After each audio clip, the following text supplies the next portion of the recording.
जब लड़की देखने आए तो लड़के की माँ ने लड़की से किए सवाल। चलिए बहन जी, अब बहुत देर हो गई है, लड़की को बुला दीजिए, अब तो नाश्ता पानी भी हो गया है। जी जरूर। कमला देवी उठकर कमरे में जाती है और बोलती है, क्या हुआ बेटा, अभी तैयार नहीं हुई? माँ मैं तो कब से तैयार हूँ, बस आपके बुलाने का इंतजार कर रही थी। ठीक है बेटा, तो चलो, अब सभी लोग तुम्हें बाहर बुला रहे हैं। अंकिता ने लाइट कलर के गुलाबी रंग का अनारकली सूट पहना था और बाल खुले हुए थे। अंकिता देखने में बहुत सुंदर थी, रंग गोरा और हाइट भी अच्छी थी। आखिर अंकिता को देखने पहले कई रिश्ते वाले आए जिन्होंने अंकिता को पसंद कर लिया, लेकिन दहेज की मांग की वजह से कहीं रिश्ते की बात नहीं हो पाई। लेकिन यह रिश्ता अंकिता की बुआ ने बताया था कि बहुत ही अच्छे खानदान के पैसे वाले लोग हैं। अगर अंकिता उनके घर में जाएगी तो राज करेगी और हमेशा खुश रहेगी। आज वही दिन था कि वे लोग जो अंकिता को देखने आए थे अंकिता की माँ के साथ हाल ही में आती है, जहां सभी लड़के वाले बैठे हुए थे। अंकिता अपनी आंखों को नीचे की हुई और शर्माई हुई थी, आज थोड़ी सी नर्वस भी थी। आकर सभी को नमस्ते करती है, तभी लड़के की माँ बैठ जाती है। बैठ जाओ बेटी। वह अंकिता को अपने पास वहीं बैठा लेती है और फिर पूछताछ का सिलसिला चालू हो जाता है। लड़की की माँ लड़के के पिताजी से कहती है, क्यों जी, आपको कुछ पूछना है तो पूछ लीजिए, मैं उसके बाद ही पूछूंगी। तो लड़के के पिताजी कहते हैं, नहीं भाग्यवान, मुझे कुछ नहीं पूछना, तुम्हें जो पूछना है तुम पूछ लो। तो लड़के की माँ कहती है, ठीक है बेटा, यह बताओ कि तुम कितनी पढ़ी लिखी हो? अंकिता कहती है, जी मैंने पोस्ट ग्रेजुएशन की हुई है। अच्छा, और खाने में क्या क्या बना लेती हो? सिर्फ इंडियन खाना ही बना लेती हो या और कुछ भी आता है? अंकिता कहती है, जी मैं Indian food, Italian, south Indian, Korean, सभी तरह का खाना बना लेती हूँ। तभी लड़की की माँ कहती है, हाँ वैसे भी आजकल यह सब बहुत इजी हो गया है, यूट्यूब से देखकर आप सब कुछ सीख सकते हैं, तुमने भी वही से सीखा होगा। जवाब में अंकिता ने कुछ नहीं कहा, वह चुपचाप बैठी रही। फिर वह पूछती है कि क्या अब भी तुम पढ़ रही हो? अंकिता कहती है, जी नहीं, मैंने अपनी पढ़ाई पूरी कर ली है, मेरा अपना बुटीक है और मैं बुटीक चलाती हूँ जिसमें मैं डिजाइनर सूट, लहंगे और साड़ियाँ बनाती हूँ और कस्टमर को डिलीवरी भी करती हूँ। लड़के की माँ कहती, अच्छी मतलब तुम कपड़े सिलती हो, दर्जी हो? तभी लड़का झट से कहता है, माँ यह तुम मुझे कौन सी जगह ले आए? कहाँ हमारा इतना अच्छा खासा बिजनेस है और कहाँ यह दर्जी? लड़की, इसका हम क्या करें, यह तो कपड़े सिलने वाली निकली। अंकिता लड़के की बात सुनकर शॉक्ड हो जाती है, लेकिन अपनी माँ की तरह देखती है तो माँ उसे आंखें दिखा देती है और वह चुपचाप बैठी रहती है। इतनी बात सुनकर अंकिता के तन मन में आग लग गई थी कि आखिर यह सब क्या बोल रहे हैं। तभी अंकिता लड़की की और लड़के की माँ के बात को काटते हुए कहती है, जी मैं दर्जी हूँ, कोई ऐसे वैसे कपड़े नहीं सिलती। मेरे लिए सिले हुए कपड़े बड़े बड़े एक्टर और एक्ट्रेस भी पहनते हैं और मैं कपड़े सिलती नहीं, सिलने के लिए टेलर रखे हुए हैं। मैं तो कपड़े डिजाइन करती हूँ और अलग सिलाई मिलती हूँ। इससे इसमें कौन सी बुराई वाली बात है? आज मैं अपने पैरों पर खड़ी हूँ, मैं अपनी मेहनत के दम पर अपनी बुटीक चलाती हूँ, कोई अपने बाप दादा की कमाई पर ऐश तो नहीं कर रही। जवाब सुनकर लड़का और लड़के की माँ चुप हो जाती है। फिर कुछ देर समझने के बाद लड़के की माँ कहती है, बेटा मैंने तो यूँ पूछ लिया जो पूछना था, अगर तुम्हें कुछ पूछना हो तो तुम पूछ सकती हो। लड़का कहता है, माँ मुझे तो कुछ समझ नहीं आ रहा, आप खुद देख लो क्या करना है। तभी लड़के की माँ अंकिता की माँ, देखिए बहन जी, आपकी लड़की तो हमें पसंद है, लेकिन अब बात कर लेते हैं लेन देन की। देखिए कम से कम 50 लाख में तो शादी होगी, हमारा एक ही लड़का है। हम यह कहीं भी शादी बाहर जाते हैं तो अच्छे से अच्छी पार्टी देखते हैं। अपने रिश्तेदार को जब अपने यहाँ बुलाएंगे तो वह भी हमसे कुछ उम्मीद लगाए बैठे हुए हैं।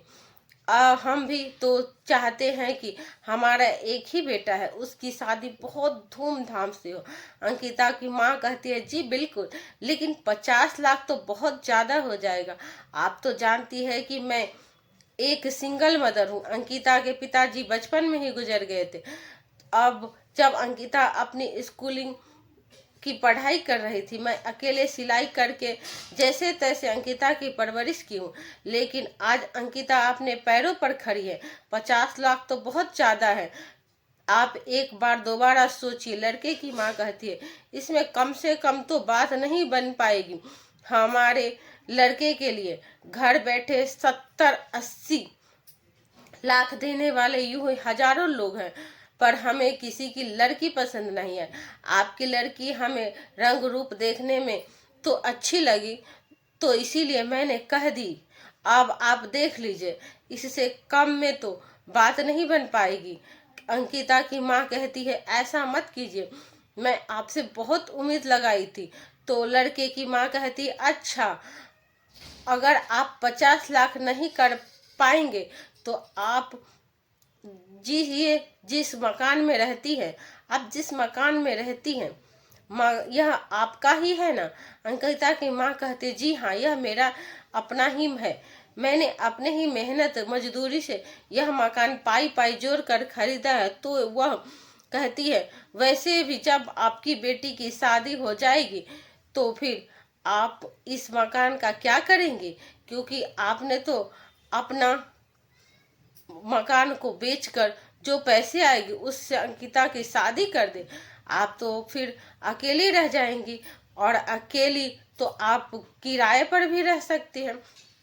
लड़के की जैसे ही लड़के की माँ यह कहा तभी अंकिता तुरंत उठकर खड़ी हुई और तभी से बोलती है चलिए आप उठिए। यहाँ आप सबका मैं माफी चाहती हूँ, पर मुझे यह शादी नहीं करनी। लड़के की माँ कहती है क्या हुआ अंकिता, तुम यह सब क्या बोल रही हो? आखिर हम अपनी मर्जी से तो नहीं आए, तुम्हारी बुआ से हमें भेजा है यहाँ। अंकिता कहती है बुआ ने भेजा था, लेकिन उनको यह पता नहीं होगा कि आप लोग दहेज के कितने बड़े लालची हैं। आप यह बात बताइएगा कि आपके बेटे ने अपने दम पर क्या कुछ हासिल किया है। आज आपका बेटा आपके पति की संपत्ति पर ऐश कर रहा है, लेकिन मैं और मेरी माँ ने अपनी मेहनत के दम पर यह मकान बनाकर खड़ा किया है, और आज अपनी कम मेहनत के दम पर ही मेरा अपना बुटीक है। हमारे पास पुराने कोई दौलत या धन नहीं था। तो अब आप बताइए कि आपका बेटा ज्यादा काबिल है या मैं ज्यादा काबिल हूँ? क्या मेरी माँ ने इतनी मेहनत करके मुझे पढ़ाया, इस काबिल बनाया कि मैं अपने पैरों पर खड़ी हो सकूं? क्या आपकी कोई अहमियत नहीं जो मेरी माँ यह मकान बेचकर भी शादी में लगा दे? और अगर आज मैं अपने पैरों पर खड़ी होकर भी अपनी माँ को किराए पर भेज कर शादी करूंगी, तो मैं ऐसा शादी जिंदगी भर नहीं करना चाहूंगी। मैं जिंदगी भर कुंवारी रहना पसंद करूंगी। तभी लड़के की माँ कहती है क्यों?